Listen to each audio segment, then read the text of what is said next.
부천시가 소각장 광역화를 위해 지역 주민과 정치권을 설득하고 있습니다. 현재와 미래를 위해 불가피한 방법이라는 입장인데요. 부천시의 입장을 자세히 살펴보겠습니다. 주민들은 인천 등 다른 지역의 쓰레기를 부천에서 처리하는 것은 받아들일 수 없다며 발생지 처리 원칙을 강조하고 있습니다. 반대 주민들의 입장도 들려드립니다.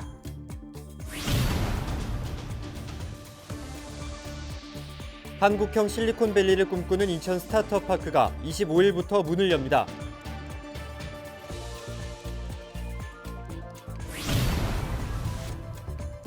코로나19 접촉 위험을 알려주는 스마트폰 어플리케이션이 개발됐습니다. 코로나19 확진자와 동선이 10분 이상 겹칠 경우 자동으로 알려주는 기능입니다.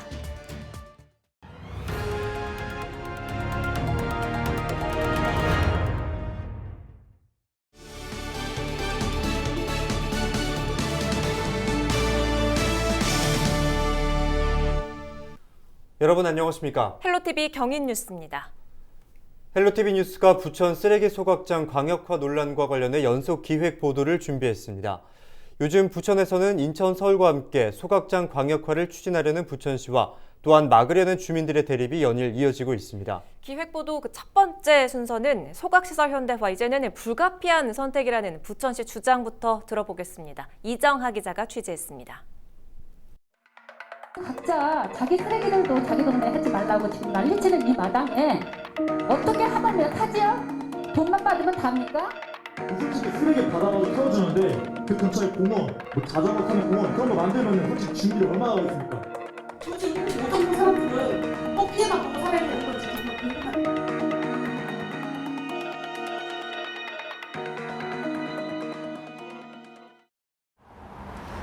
앞서 보신 주민들 화가 잔뜩 나 있습니다.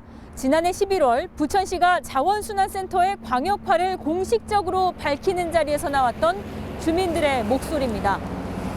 그 이후로 석 달이 흘렀지만 여전히 달라진 건 없습니다.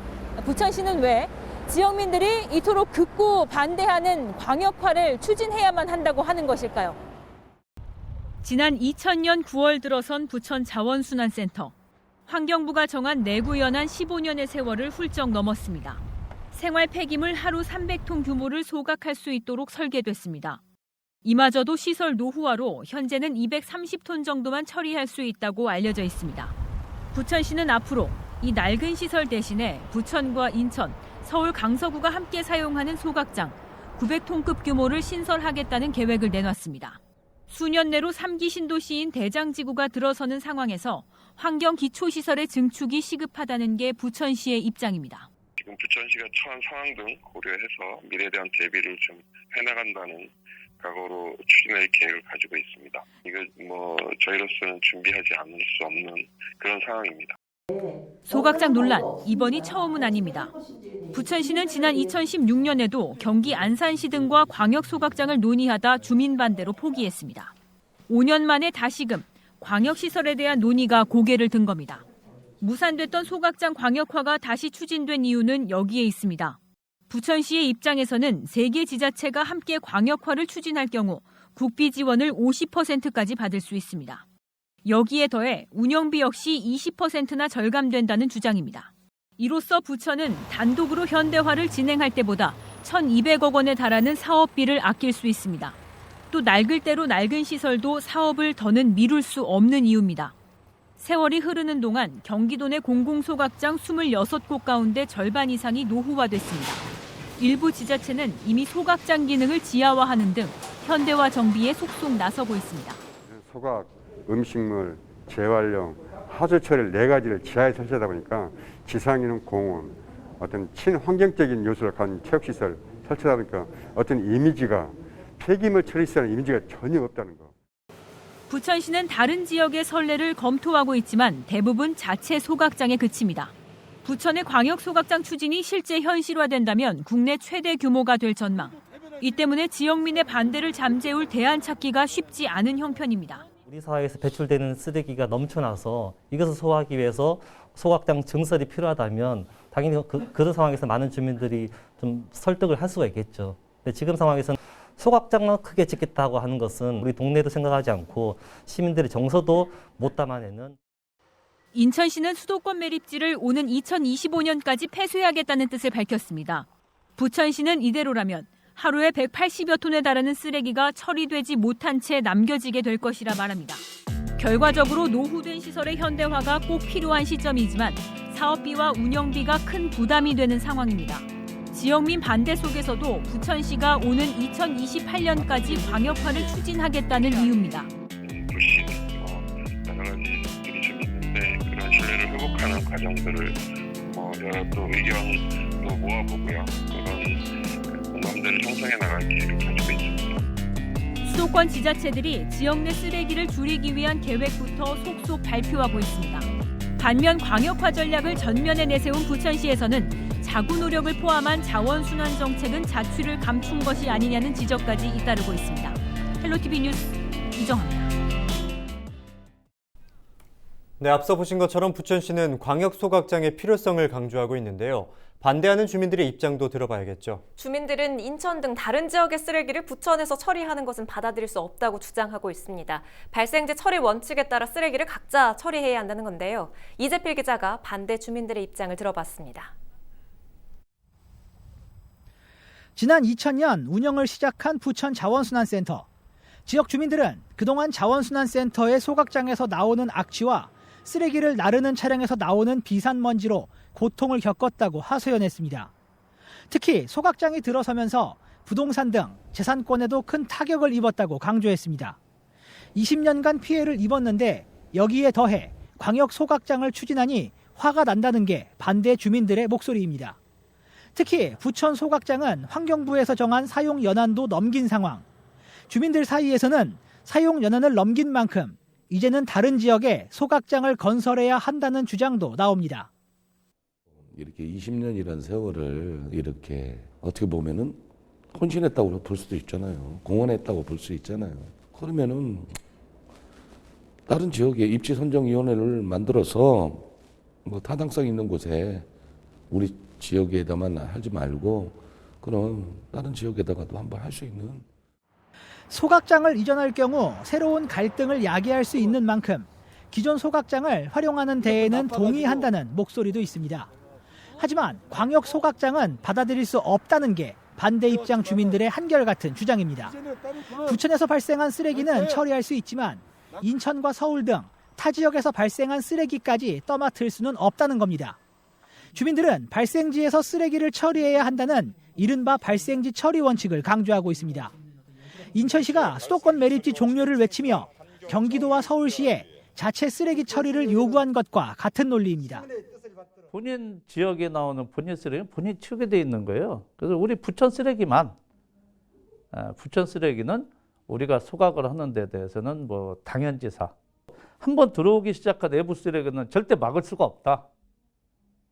이거는 시작하는 동시에 굉장한 악재가 될 것이라고 판단하기 때문에 주민들은 부천시에 적극적으로 논의에 나서줄 것을 요구하고 있습니다. 그리고 만약 적극적인 논의가 이뤄지지 않을 경우 강도 높은 단체 행동을 예고했습니다. 헬로티비 뉴스 이재필입니다.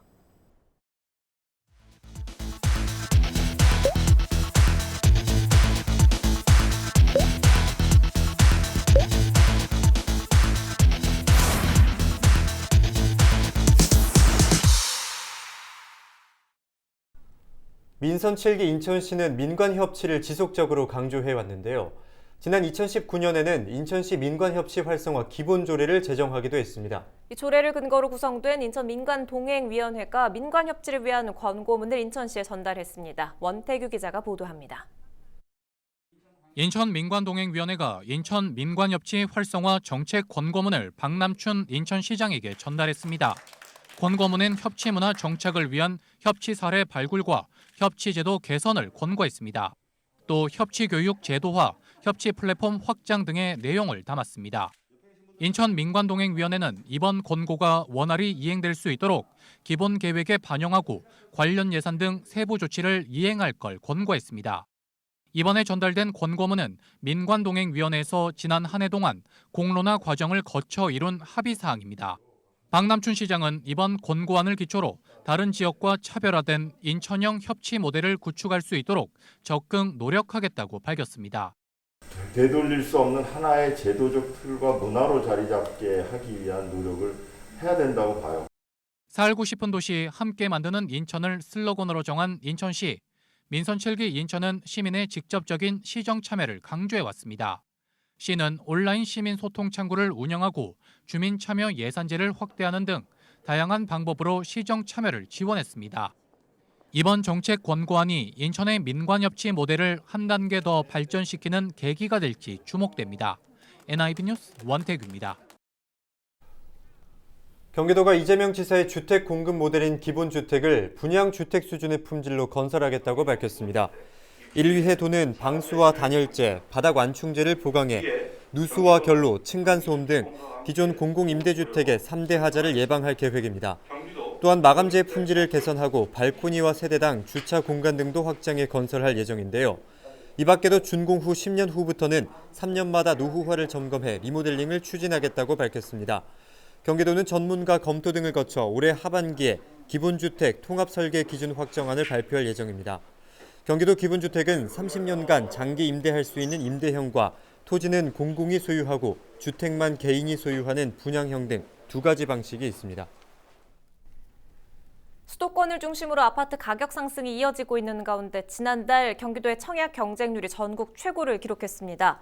부동산 124가 발표한 자료를 보면 지난달 경기도의 아파트 평균 청약률은 60대 1로 전국 평균보다 3배 이상이 높았습니다. 이는 수도권의 평균 29.7대 1보다도 2배 이상이 높은 수치입니다.